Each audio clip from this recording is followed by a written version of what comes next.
आप सभी को नमस्कार एवं जय श्री राम।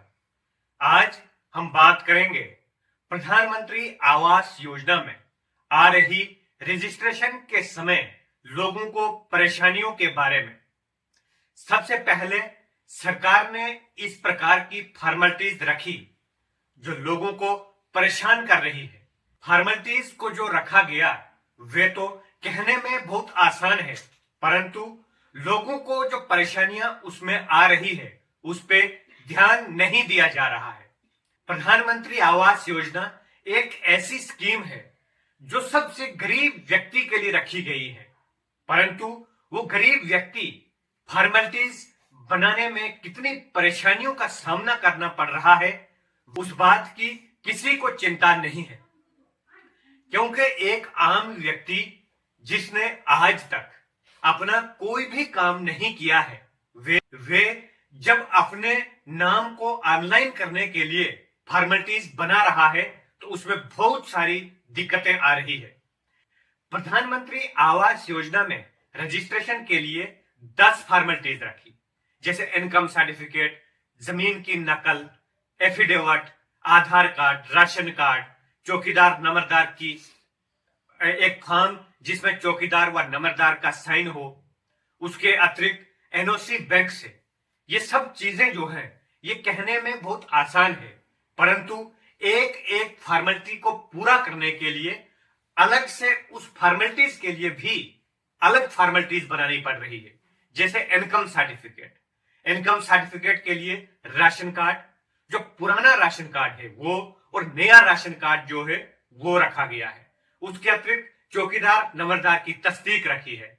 इसके अतिरिक्त उसमें यह दिक्कत आ रही है कि कुछ लोगों को राशन कार्ड पर, जैसे 2 फैमिलीज हैं, 2011 से पहले राशन कार्ड बने हैं, उसके बाद किसी के राशन कार्ड नहीं बने हैं, परंतु जो राशन कार्ड पे 2 फैमिलीज हैं या उस राशन कार्ड की 2 फैमिलीज अलग रहती है, 4 साल, 5 साल, 10 साल से वो अलग रहते हैं, परंतु चूल्हा सर्टिफिकेट इश्यू होने से पहले वो सभी लोग एक ही राशन कार्ड पर है।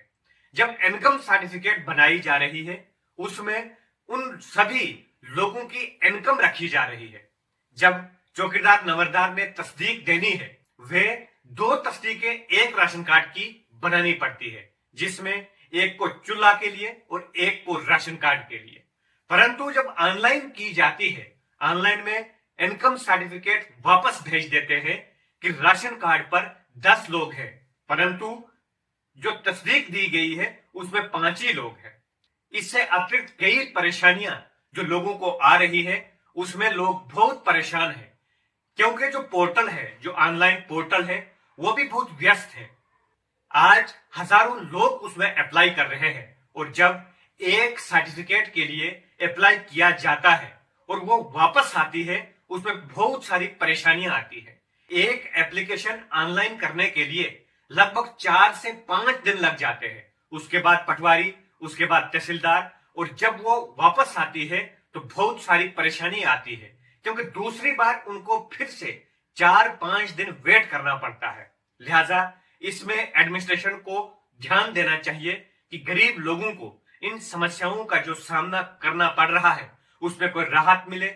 इनकम सर्टिफिकेट अगर ऑफलाइन दी जाए, जमीन की नकल ऑफलाइन दी जाए, तो उसमें बहुत सारी समस्याओं का समाधान निकल जाएगा, क्योंकि आम लोगों को पहले इन फॉर्मेलिटीज को बनाने के लिए ही समझ नहीं आ रही है कि हमने बनानी कैसे है। जब वो पूछ के, किसी से समझ के वो चीजें बनाते हैं, तब यदि उनको फिर से वो चीजें वापस आती है तो बहुत सारी परेशानियां होती है। उसके अतिरिक्त एनओसी बैंक से लेनी है, उसके अतिरिक्त बहुत सारी ऐसी फॉर्मेलिटीज है जो बहुत छोटी है, परंतु उनको बनाने के लिए भी फॉर्मेलिटीज तैयार करनी पड़ती है। जैसे पैन कार्ड रखा गया है, गरीब लोगों के पास पैन कार्ड नहीं है, पैन कार्ड के अतिरिक्त फिर बैंक में एक फॉर्म भरने के लिए कहा गया है, जिसके पास पैन कार्ड नहीं है उसने फॉर्म फिल करना है। इन सारी चीजों को बनाने के लिए आम लोगों को बहुत दिक्कत का सामना करना पड़ रहा है। मैं फिर से निवेदन करता हूं एडमिनिस्ट्रेशन से कि इस पर गौर किया जाए। इसके अतिरिक्त यदि किसी को भी कोई परेशानी आ रही है, हम 24/7 लोगों को समझाने में लगे हैं कि कैसे आपने बनाना है, किस तरीके से आपने कौन सी फॉर्मेलिटीज बनानी है। क्योंकि अगर इनकम सर्टिफिकेट बनानी है उसके लिए भी अलग से फॉर्मेलिटीज तैयार करनी है। आपने बैंक से एनओसी लेनी है उसके लिए भी आपको फॉर्मेलिटीज बनानी है।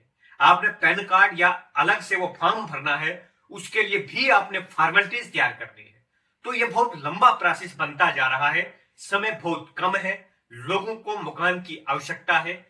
एक परिवार में 10-10 लोग एक एक कमरे में रहते हैं, 3-3 परिवार एक एक कमरे में रहते हैं। लिहाजा ये प्रधानमंत्री जी ने, सेंट्रल गवर्नमेंट ने जो प्रधानमंत्री आवास योजना की स्कीम एक आम व्यक्ति के घर बनाने के लिए जो बनाई है वो लोगों को लाभ मिले, लोग अपना घर बना पाए, इसके लिए हम सब की जिम्मेवारी है कि हम उन लोगों का सहयोग करें जो गरीब लोग हैं, जिनको फॉर्मेलिटीज बनाने में बहुत परेशानी आ रही है।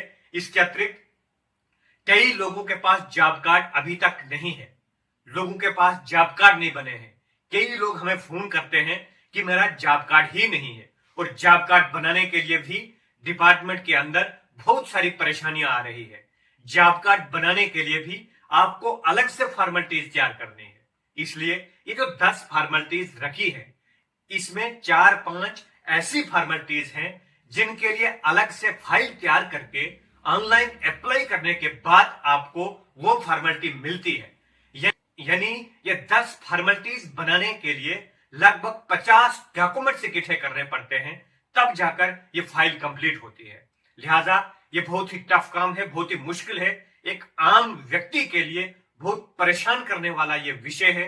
लोग डिप्रेशन में चला गए हैं कि हमें मकान तो चाहिए, परंतु हम इस मकान को बनाने के लिए अपना नाम कैसे रजिस्टर करें, इसकी आज हर व्यक्ति को, हर घर में चिंता है। लिहाजा एडमिनिस्ट्रेशन से हम आग्रह करते हैं, निवेदन करते हैं कि वे ऐसा कोई रास्ता निकालें जिससे लोगों को इन परेशानियों से मुक्ति मिले।